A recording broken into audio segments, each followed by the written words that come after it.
Olá, sejam muito bem-vindos à entrevista da semana do portal Brasil61.com. Hoje você acompanha uma entrevista exclusiva com o ministro da Cidadania, Onyx Lorenzoni.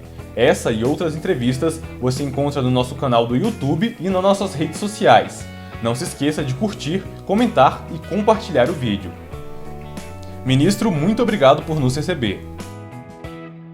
Bom dia, Daniel Marques. Bom dia a todos os que vão acompanhar essa entrevista. É uma satisfação para mim, em nome do governo Bolsonaro, participar desse momento. Ministro, primeiro eu queria falar um pouquinho sobre como que está a situação do senhor. O senhor foi diagnosticado recentemente com Covid-19. Como que está aí a recuperação? Como o senhor está se sentindo? Bom, a doença surgiu, há 10 dias atrás. Estou entrando no 10º dia hoje, foi na sexta da semana retrasada.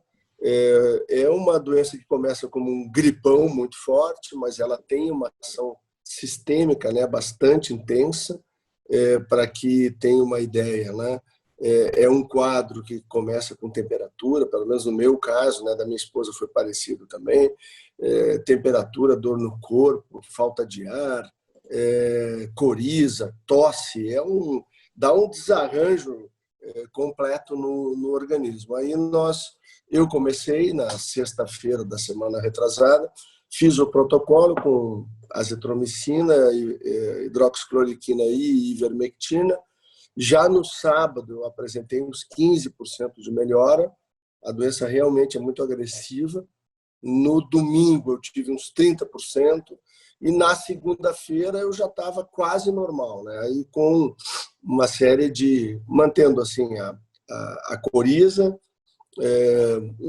quando as frases eram mais longas, eu fazia algum exercício mais intenso com um pouco de falta de ar, e essas coisas ao longo do tempo foram sumindo. A minha esposa apresentou esse mesmo quadro na segunda-feira, posterior àquela sexta-feira, também fez o protocolo, cumpriu mais ou menos o mesmo processo. Com 48, 72 horas, a gente já tem uma melhora bem evidente. Nós estamos, no caso dela, do meu caso, também da minha filha, que também teve o problema, nós estamos naquele conjunto de 80%, 75%, 80% das pessoas que usam esse protocolo no estágio inicial, e elas se beneficiam fortemente disso, E não evolui, não vai para a hospitalização, Por outro lado, a gente sabe que tem uns 20% a 25% que não respondem e acabam indo para o processo de hospitalização. Agora, que essa trinca, no meu caso, e da minha mulher e da minha filha, foi espetacular. Quais foram as principais medidas do Ministério da Cidadania no combate ao coronavírus? Que teve que adaptar algumas coisas, e criar propostas relacionadas a isso, não é? Bom, a mais visível, e a mais importante foi o auxílio emergencial. Nós, no dia 3 de abril, foi feita a publicação, o presidente assinou no dia 2, no dia anterior ele me ligou e disse, ele me chama de gauchão até hoje, nós somos amigos há praticamente mais de 15 anos, e ele me disse, olha, assinei a lei do auxílio emergencial aqui, a coordenação é tua, coloca o mais rapidamente de pé. Aí nós reunimos a nossa equipe já no próprio dia 13, que foi o dia da publicação da lei, tomamos aí com bastante ousadia, e com uma boa dose de coragem a decisão, e o Brasil foi o único país do mundo que fez isso, de colocar num aplicativo de celular, que depois se revelou um acerto pelo nível de digitalização que o Brasil tem. Nós anunciamos isso na sexta-feira à tarde, nos comprometemos, junto com a Caixa, de até terça-feira colocar o aplicativo no ar. Aí no dia 7 entrou a primeira versão do aplicativo no ar, que depois foi sendo, vamos dizer assim, evoluiu, e hoje o aplicativo cumpriu um papel importantíssimo, tanto que nós processamos 148 milhões de CPFs, e encontramos, já com a contestação de ontem, encontramos 66.905.000 pessoas, né, que estão em condição de receber o auxílio emergencial no Brasil, né, para que a gente tenha uma ideia do tamanho dessa ação. Isso é uma Itália inteira, mais que uma Itália inteira, ou uma Argentina e meia, né, a nossa vizinha aqui na América Latina. Então, para a gente poder compreender o quão intenso foi esse trabalho e que a gente conseguiu fazer graças ao empenho, né, das equipes técnicas do Ministério da Cidadania, da Dataprev, que foi quem nós escolhemos para fazer o trabalho, né, em cima da base de dados, e também a Caixa Federal, que fez um trabalho admirável, além do apoio que recebemos da CGU, né, da própria AGU, da Polícia Federal, né, de vários ministérios, Ministério da Economia, que nos ajudaram muito a ir aperfeiçoando todo esse processo. Uhum. Ministro, o benefício tinha um prazo para funcionar, né? Que ele ia funcionar ali por alguns meses e ia acabar. Já foi necessário prorrogar uma vez, né? Há necessidade de prorrogar novamente? Bom, Daniel, só para quem está nos assistindo poder entender, né, da onde que surgiram no projeto inicial os 3 meses. É porque todas as epidemias que graçaram no século XX, da chegada do vírus, a sua expansão e depois a curva de recuo, né, para aquela fase de convivência com o vírus, tudo isso sempre se realizou entre 12 a 14 semanas. Então, é daí que sai, né, a ideia dos 3 meses. Como no Brasil nós já tínhamos alguma ação do vírus, que é para o finalzinho de fevereiro, os primeiros casos, aí, em algumas regiões no início de março, a Câmara e o Senado entenderam que aquelas 12 semanas seriam suficientes. Bom, como o Brasil é muito grande e houve uma expansão muito irregular do vírus no Brasil, começou ali pelo Sudeste, desceu para o Sul, agora tem um repique lá bem no Sul, né, no Rio Grande do Sul. Depois nós tivemos uma ação lá no Norte, depois foi para o Nordeste e agora tem uma migração para o Centro-Oeste. Então, o presidente Bolsonaro assinou um decreto, né, criando a 4ª e a 5ª parcela. Então, agora a decisão que foi tomada pelo presidente Bolsonaro foi no sentido de criar essa rede de proteção, né, por 20 semanas, né, o que seguramente é mais do que suficiente para poder vencer, né, as etapas e fazer o Brasil voltar, né, a ter atividade econômica, né, e recuperar aí os empregos e a condição de funcionalidade das nossas cidades. Aqui fica uma crítica que, naquela fase inicial, dos primeiros 40, 50 dias, nós tivemos quase 4.000 municípios completamente parados no Brasil e eles não tinham nenhum caso de Covid. O caso de Covid da maioria dos municípios ficava aí a 500, 600 ou 1.000 quilômetros de distância, né? E isso criou uma série de dificuldades, né, para as pessoas. Principalmente, nós encontramos, através desse sistema do celular, né, do aplicativo, nós encontramos, por exemplo, 26 milhões de pessoas, que são aqueles que o presidente Bolsonaro chama dos informais ou invisíveis. Quando nós chegamos no Ministério e herdamos aí 75 milhões de pessoas presentes no cadastro único, eu me lembro dos governos petistas dizendo que ali estavam todos aqueles que eram vulneráveis no Brasil.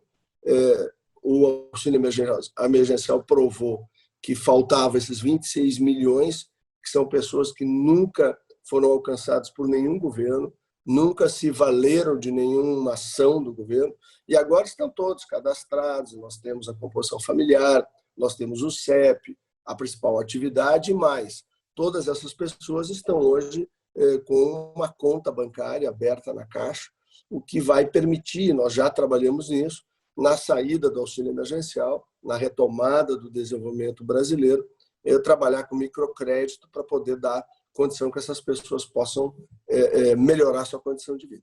Uhum.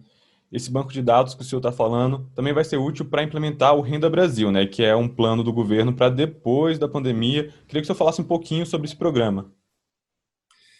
Bom, Daniel, o programa Bolsa Família ele já vinha sendo criticado, né, pelos especialistas há bastante tempo, por conta de que ele fez uma desfocalização, né? O programa, ao longo do tempo, se transformou, em muitos momentos, numa pescaria eleitoral e um programa que freava, né, e freia até hoje, a condição das pessoas poderem crescer, se desenvolver e se emancipar, né?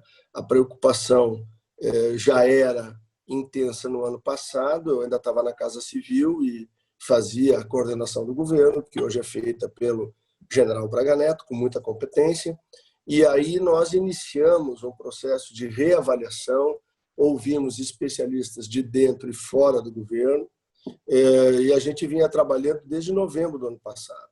Então, se não tivesse acontecido a pandemia, nós já teríamos, inclusive, apresentado e discutido a proposta do Renda Brasil com o Congresso Nacional. Muito provavelmente, coisa de mais 30 dias, eu acredito que a gente já tem condição de poder apresentar. A ideia é um programa que estimule as pessoas para a busca da sua emancipação, sem os riscos que tem hoje, porque vamos tornar prática essa conversa. A pessoa está no Bolsa, aí ela recebe, por exemplo, uma oferta de emprego. A grande maioria das pessoas, por temor de perder a sua condição no programa, não aceita ser assinada a sua carteira. Prefere ficar com um ticket médio inferior a R$200, fazer alguns bicos e, com isso, ir levando a vida. Então, nós queremos alterar isso. Por exemplo, no Renda Brasil, a pessoa vai poder, e vai ter estímulos para isso, inclusive para as empresas, né? Aí entra, talvez, com aquela ideia do ministro Paulo Guedes, do Carteira Verde e Amarela, onde se reduzem, né, os custos sobre o trabalho, se estimula a empregabilidade das pessoas que são ou chefe de famílias, ou filhos ou filhas, né, com idade de trabalhar, das famílias do Bolsa, que será o futuro Renda. A pessoa vai poder assinar sua carteira, ter a sua carteira assinada, e se ele tiver qualquer problema, ele não volta para a fila como hoje. E aí fica lá esperando 2, 3, 4, 5, 6, 7, 8 meses sem receber nada. Não, ele volta para o programa, né? Ele tem a garantia de retorno imediato, o que tira esse pavor, né, que foi instalado nas pessoas e que cria dependência, né, de que se ele for trabalhar, ele com carteira assinada, ele acaba tendo que voltar para a fila, né, do programa e não para o programa em si. Então, essa é uma das ações que nós vamos fazer. Nós também vamos articular, né, programas como Criança Feliz, que hoje estimula e prepara para ter um grande desenvolvimento todas as crianças de 0 a 36 meses, quer dizer, todas não, né? No Bolsa são 4 milhões de crianças, nós estamos atendendo, é o primeiro ano do programa, né? Estamos atendendo até o presente momento em torno de 1 milhão de crianças, precisamos escalar, então nós estamos trabalhando para, com essas novas ferramentas, a gente poder escalar para 2, 3 milhões de pessoas esse programa, e ele é muito importante porque ele prepara e capacita a criança, né, de 0 a 36, e depois ele tem que estar conectado, por isso, com creche, jardim nível A, jardim nível B, para permitir que a criança, quando chegar na primeira série do primeiro grau, a criança pobre, da família mais vulnerável, ela tenha a mesma condição da família de classe média. Esse é o nosso objetivo. Porque aí ela vai ter a sua alfabetização em 2 ou 3 meses, né? E não como é hoje, que às vezes com 2 ou 3 anos a criança ainda não se alfabetizou. Então, tem toda uma nova dinâmica que nós estamos construindo, e nós vamos também trabalhar com o Sistema Único de Assistência Social, com o SUAS, para trabalhar na promoção e na estimulação das pessoas para que elas possam se desenvolver e melhorar sua renda. Uma coisa é uma família viver com uma renda de R$200 e mais alguns bicos. E outra coisa completamente diferente é ter uma base de R$1.000, R$1.500, R$2.000, R$3.000, e aí dá uma nova condição de vida para aquela família. Entendi. Então, o programa deve funcionar como um unificador de programas anteriores. O senhor citou agora até a carteira verde e amarela, que ainda está um projeto para vir, né, que vai ser formulado. Como que vai funcionar essa interligação entre as coisas? Uma pessoa que se encaixa num programa recebe o mesmo da que encaixa no outro, ou vai ser valores que vão se sobrepor e vão ser somados? Não, a ideia qual é? A ideia é o programa de renda mínima, que será o Renda Brasil. Ele é um programa de promoção das famílias, de emancipação das famílias pelo trabalho. Então, vai entrar estímulos, né, como o mérito, vai ter estímulo de desempenho escolar, né, vão ter uma série de ações que vão se somar para que aquelas famílias possam melhorar de maneira bastante clara a sua condição, não apenas de sobrevivência, né, mas de existência, através do emprego, do trabalho, da renda, do treinamento, do acompanhamento, do estímulo, né, à educação básica. Por isso que nós criamos a Secretaria Nacional da Primeira Infância, porque assim, a primeira infância, quem cuida dela é o Cidadania. O Ministério da Educação cuida a partir da primeira série do primeiro grau, né?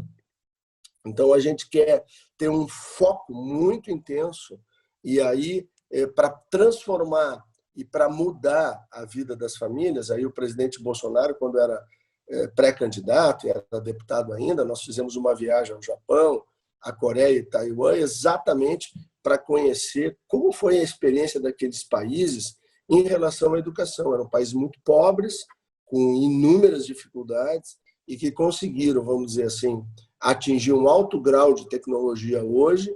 São países que são expoentes, né, nesse novo mundo de TI aí. Por quê? Exatamente porque investiram fortemente em educação básica. E se a gente volta na primeira infância, tem um estudo econômico do Heckman, né, que ganhou o prêmio Nobel lá no início dos anos 2000, exatamente provando que para cada real aplicado na primeira infância, a pessoa recebe 6,8 real ao dólar ao longo de toda a sua vida. Ou seja, é um investimento que traz um retorno extraordinário. Então, a gente quer acoplar essas coisas. O Renda Brasil não é apenas uma renda de subsistência para a família, não. Ela é um patamar onde a pessoa é atendida para combater sua vulnerabilidade, mas aí se acopla uma série de programas que passam a integrar o Renda Brasil e vão fazer com que essas famílias, quer seja através do treinamento, qualificação e oportunidade de emprego para os que já são adultos, quer seja pela melhoria da condição de aprendizagem e de transformação das crianças que estão exatamente na primeira infância e no ensino básico. É por aí, vamos dizer assim, com esses dois vetores que a gente quer fazer com que as famílias consigam melhorar seu nível de prosperidade. Uhum. Ministro, a gente consegue listar quais programas que devem ser unificados pelo governo? Bom, ainda não, né? Porque a gente está na fase da construção, né? E se a gente ampliar muito o detalhamento, nós acabamos adiantando coisas que ainda estão em fase de ajuste. Eu gostaria e me comprometo de, assim que a gente anunciar o programa, a gente voltar e aí debater ponto por ponto e aí poder ser específico. É que existem equipes lá no Cidadania, da Economia, né, que estão trabalhando com a formulação e eu gostaria que primeiro a gente tivesse a definição, né, e a unificação de todas essas ideias, a definição de quais os programas que vão estar dentro do Renda Brasil, para depois poder apresentar, porque senão eu antecipo e posso eventualmente trabalhar com um conceito que eu acho que é importante, mas que no consenso as equipes técnicas acham que ele não deve ser aplicado agora, ou talvez um pouquinho mais adiante. Então, eu me comprometo, Daniel, de voltar para a gente discutir especificamente o Renda Brasil. Entendi. Só voltando um pouquinho, ministro, o senhor citou aí a relação entre o Renda Brasil e a carteira verde e amarela. Eu queria só aprofundar um pouquinho nisso, porque são dois benefícios que se somam, né? São duas coisas que acabam gerando um benefício complementar um ao outro, né? Como que eles se interligam?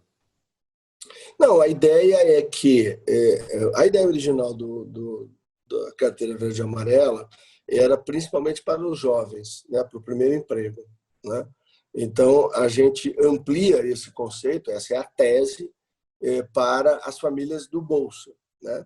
Ou seja, homens e mulheres, chefes de família ou não, né, mas que fazem parte do programa Bolsa Família, que aí vai se chamar Renda Brasil no futuro, eles poderão acessar e, ao serem contratados, tendo origem no programa, eles podem ingressar com esta contratação mais favorável para o empregador. Então, nós queremos que haja uma maior disponibilidade para estas pessoas, ampliando a possibilidade da contratação através desse regime que tem o menor custo tributário. Essa que é a ideia. Uhum. Ministro, a gente tem visto também que o programa do auxílio emergencial não tem sido imune às pessoas que são mal intencionadas ou até erros no processo mesmo, pessoas que tentam fraudar ou até pessoas que recebem ali se não deveriam receber. Como que o Renda Brasil vai criar um mecanismo para evitar esses erros? Bom, primeiro dizer que o auxílio emergencial tem um grau de eficiência de 99,5. Ou seja, o maior, até o presente momento, não existe nenhum país do mundo que tenha esse grau de eficiência. O país que é considerado referência para o mundo todo são os americanos e é o sistema de pensões e aposentadorias americanos. Esse sistema, que paga em média 80 milhões de benefícios por mês, ele há 20 anos não sofre um apontamento dos órgãos de controle americanos, dada a sua eficiência e a sua segurança. Eles aceitam como desconformidades como um grande guarda-chuva, né, onde cabe o erro humano, a falha do sistema ou a fraude, né, a que tu está te referindo. E os americanos aceitam 0,82%. Esse é o índice que eles consideram aceitável de erros humanos, falhas de sistema ou fraudes propriamente dita. A CGU fez um primeiro levantamento, nós temos um acordo de cooperação com a CGU desde o primeiro dia do programa, e ela nos ajuda muito a melhorar os nossos processos, e eles avaliaram 30 milhões e 500 mil benefícios concedidos. 30 milhões. A CGU achou 160 mil desconformidades, portanto 0,5%. Né? Um pouquinho acima da metade do mundo. Depois o TCU, isso foi recentemente, foi amplamente divulgado, fez uma análise de 50 milhões e 200 mil benefícios concedidos. Encontrou 600 mil casos de desconformidade. Quando nós fomos analisar e aí decupar, abrir os 600 mil, nós encontramos 220 mil que eram pessoas que haviam recebido a primeira parcela do auxílio emergencial e um mês depois, quando foi criado o benefício emergencial, os seus empregadores reconheceram aquelas pessoas e nós bloqueamos. Então, não recebeu na segunda, terceira, nem quarta, nem quinta, porque ele está no bem. Ele não está no auxílio emergencial. Ele recebeu a primeira parcela. E esse bloqueio foi feito um mês e meio antes do TCU dizer que tinha um problema. Portanto, esse problema é descontado desses 600 mil, porque o bloqueio foi feito pelo nosso sistema. Então, aí cai para 380 mil. Nos 380 mil, tem mais ou menos 200 mil que são benefícios variados do INSS, BPC, auxílio-doença, auxílio-desemprego, que tinham problemas de base de dados. Então, isso cai para mais ou menos 180, 190 mil, que dá 0,44% sobre os 50 milhões. E, por fim, a Receita Federal fez uma avaliação em 60 milhões de benefícios concedidos e encontrou 0,4%. Portanto, em 3 análises, ou nós temos 0,5% ou nós temos 0,4%. Ou seja, ou é a metade ou um pouquinho mais da metade. Ou dizendo ao revés, a gente tem 99,5% de correção, de acerto no auxílio emergencial. Mas é claro que um programa desse tamanho, com quase 67 milhões de beneficiários, vai ter pelo menos 0,5% de problema, e isso já são 300, 400 mil pessoas, o que, obviamente, nos incomoda a todos. Mas, por outro lado, nós conseguimos, através da transparência ativa, que é o programa que nós desenvolvemos junto com a CGU, Desde o segundo grupamento que nós pagamos ainda no final de abril, início de maio, nós colocamos no site da CGU, no site da Transparência Brasil, lá está, por estado, por cidade, todas as pessoas que receberam auxílio emergencial, o que permite o tal do controle social, né, que é a tal transparência ativa. Então, é daí que surgiram as pesquisas de jornais e emissoras de televisão, aí que surgiram as denúncias das pessoas e nós já conseguimos recuperar 72 milhões em devolução em dinheiro e 79 mil pessoas. Esse dado, Daniel, é da semana passada. Eu vou ter atualizado e vou repassar para vocês o dado desta semana.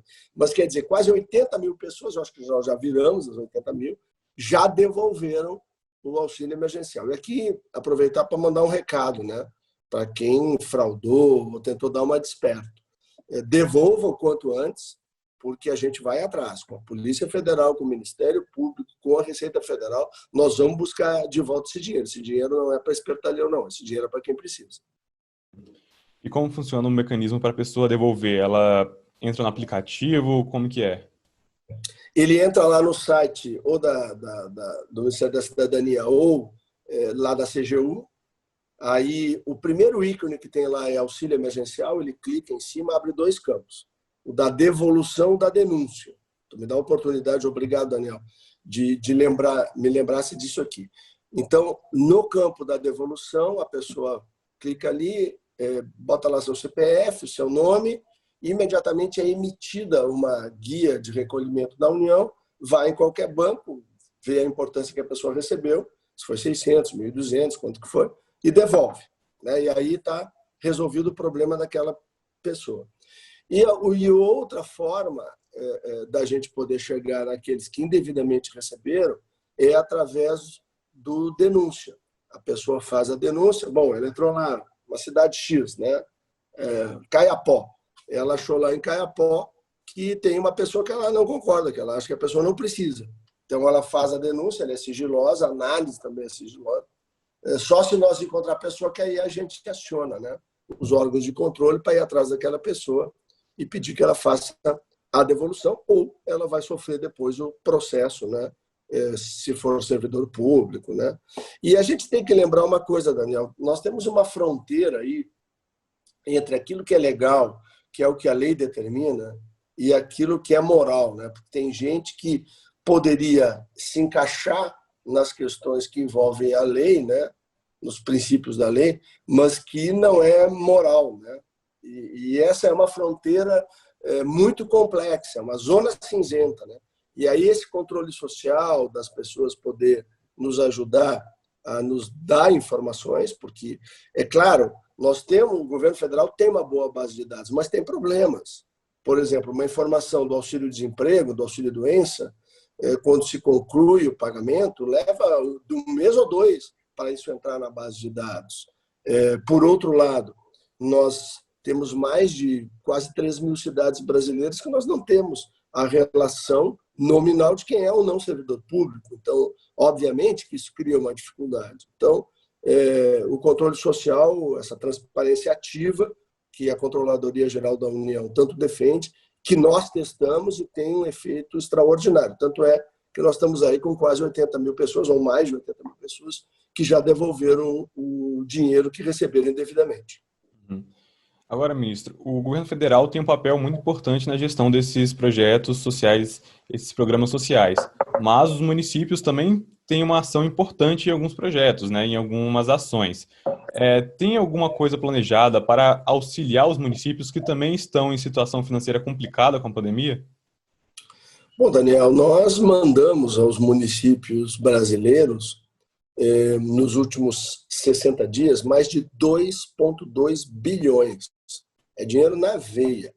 Nós mandamos, em maio e em junho, por exemplo, nós mandamos 3 meses do valor que é pactuado pelo Sistema Único de Assistência Social, exatamente para permitir que todas as equipes, são mais de 200 mil pessoas no Brasil, todas as equipes do Sistema Único de Assistência Social pudessem ombrear lado a lado com as equipes do SUS o que foi muito importante, principalmente em instituições de longa permanência. Lembrar que Canadá, Estados Unidos, países europeus tiveram ali os seus asilos, em muitos casos, dizimados, né, pelo coronavírus. Graças a Deus, aqui no Brasil, a gente conseguiu evitar que isso acontecesse.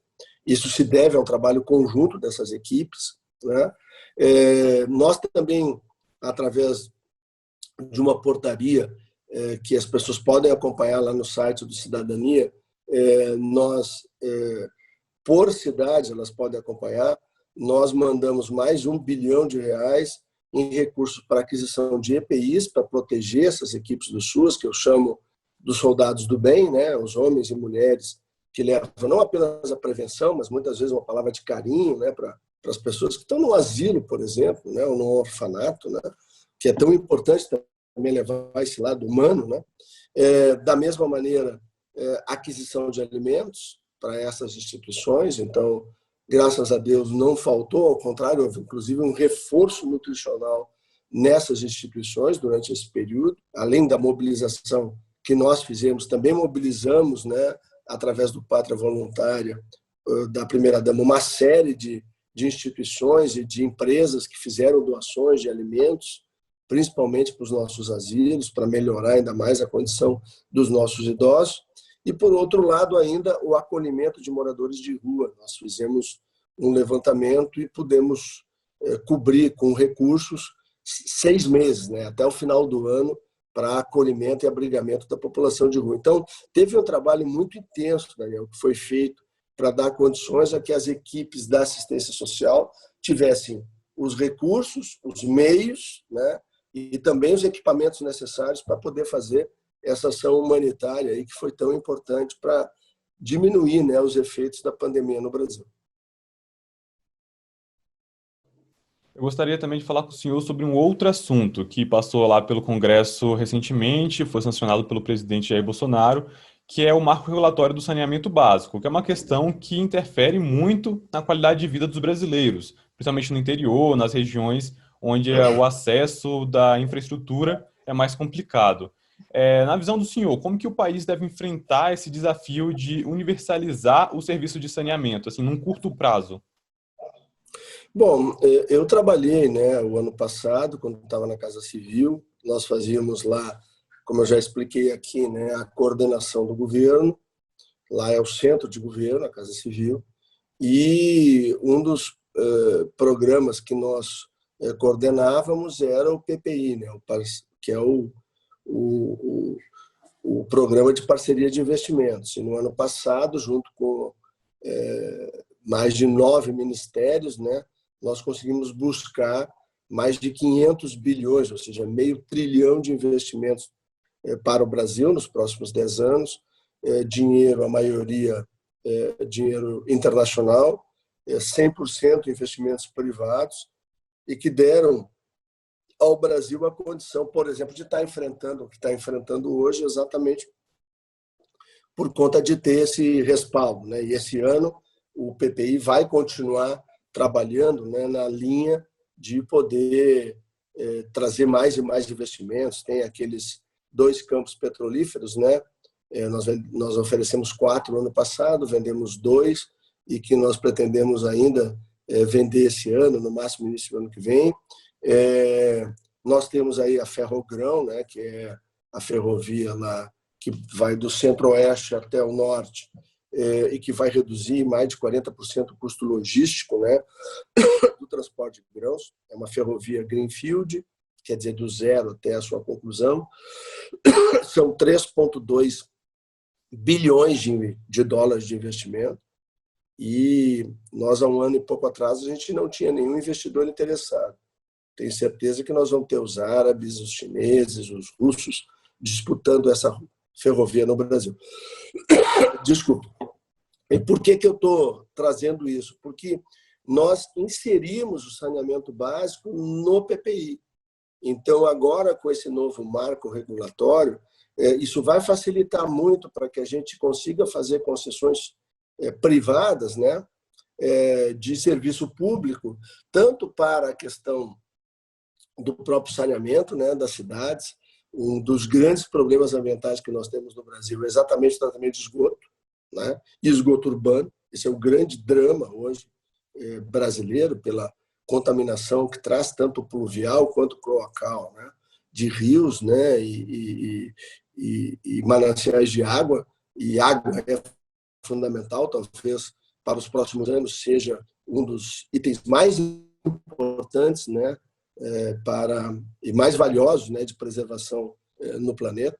E o Brasil precisa acelerar esse processo. Então, com o marco regulatório, o programa de parceria de investimentos, o Brasil tem a melhor carteira do mundo de investimentos em infraestrutura, eu tenho certeza que esse casamento vai permitir que a iniciativa privada brasileira e internacional possa nos alavancar e permitir que a gente consiga universalizar o saneamento em todo o país. Ministro, muito obrigado por ter participado do nosso bate-papo hoje. Chegamos ao final do nosso bate-papo, infelizmente. Tem mais alguma coisa que o senhor queria ressaltar sobre os programas do governo? Só para finalizar? Não, Daniel, eu acho que só aproveitar para mencionar aqui, porque tem um volume de algumas milhares de pessoas, nós acabamos de fazer a análise da contestação de 1.800.000 brasileiros, encontramos, né, os 805 mil que nós já mandamos para a Caixa para pagamento, chegando quase em 67 milhões, faltam, né, 100 mil pessoas para nós chegar a 67 milhões de brasileiros beneficiados, né, pelo auxílio emergencial, mas falar da contestação, né? E aí pedir para as pessoas que se acham no direito de que fizeram a contestação na máquina ou tentaram o seu recadastramento e não tiveram êxito, mas que tenham documento, por exemplo, receberam o seu auxílio-desemprego último em maio, né? Então aí o sistema não pega, porque em junho recém chega a informação, vai pegar só em julho, teoricamente o programa tinha sido fechado, então a pessoa tem a expectativa, precisa do recurso, está desempregada e ela tem o documento ali que prova que o último auxílio emergência, o último auxílio-desemprego dela, por exemplo, o auxílio-doença, ela recebeu em maio. A partir de junho ela não tem mais. Eles devem procurar a Defensoria Pública da União, nós fizemos um convênio com ela, para aqueles encontros defensores públicos, eles têm que ir no site DPU/defesa, lá tem a relação com o e-mail, com o telefone ou com o WhatsApp de cada um dos escritórios regionais da DPU em todo o Brasil. Como o defensor público tem fé pública, ele analisa aquela documentação, ele manda, nós criamos um sistema, cada um deles tem a condição de mandar a informação lá para a cidadania, e no momento em que o defensor público identifica que aquela pessoa tem razão, que ela tem direito, isso sobrepõe a análise da máquina e vai direto para o nosso setor de pagamentos. Em 4 dias está depositado o recurso dessa pessoa na Caixa Federal. Então, vamos dizer assim, uma informação final importante para que as pessoas tenham a possibilidade de buscar o seu auxílio emergencial. E eu quero agradecer muito, Daniel, essa possibilidade, em nome do presidente Bolsonaro, de prestar esse serviço de utilidade pública através do Brasil 61 e me colocar à disposição para futuramente a gente voltar a conversar. Muito obrigado. Tá certo, ministro. Nós que agradecemos. Boa tarde. Bom dia para o senhor ainda, né? Bom dia, um grande abraço aí. Abraço.